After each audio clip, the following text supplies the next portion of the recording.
it's Kyle Gray, author of Angel Prayers and Raise Your Vibration. One of the things that I've found in my 15 years of study on angels is that in the four corners of the world, since time has begun, there has been a being very similar to angels expressed within the spiritual traditions and religions of the world.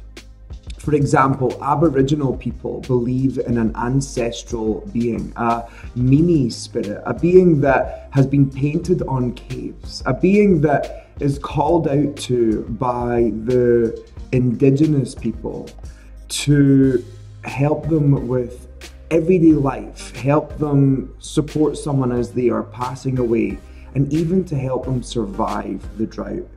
Similar beings are also expressed within Tibetan Buddhism. They're called the Bodhisattva, beings of utter compassion that reach out to man and women, of course, to help them be freed from their suffering.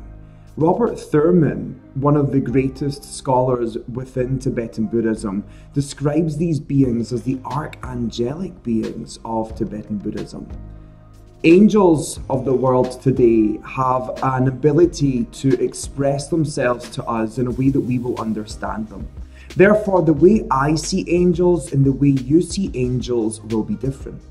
One thing that I have discovered is if we want to see more angels in our life, we have to be like an angel.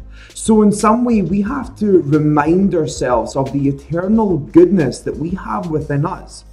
But not only that, one of the things that I've discovered when I've seen angels and experienced angels is the fact that they love to see the goodness in us as well.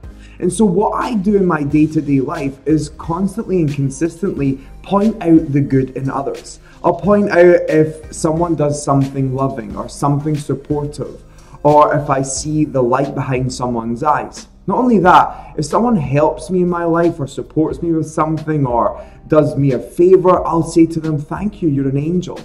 When we point out angels in others or point out the goodness in others, we also remind ourselves of the goodness that is in us. And if we want to see the angels, we just have to be the angel. So here's a task for you today.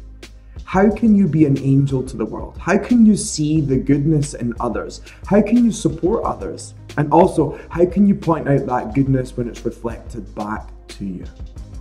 I'll be speaking a lot about this year at I Can Do It, and it's taking place on the 29th and the 30th of September in London.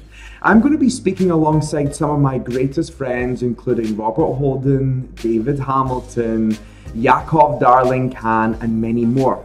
And I've also just found out that Fern Cotton is going to be speaking about her work from her book Happy. And also my amazing, incredible, inspirational friend Chris Carr, who walks her talk every single day, will be there opening up the day on the Sunday. I hope I'll see you at I Can Do It this year, and I can't wait to speak about angels and ancestors. It's my new oracle deck that comes out this fall, and it's the first time I'm going to be speaking about this incredible work. So I'll be seeing you at I Can Do It, and hopefully the angels will be waiting on you. Thank you.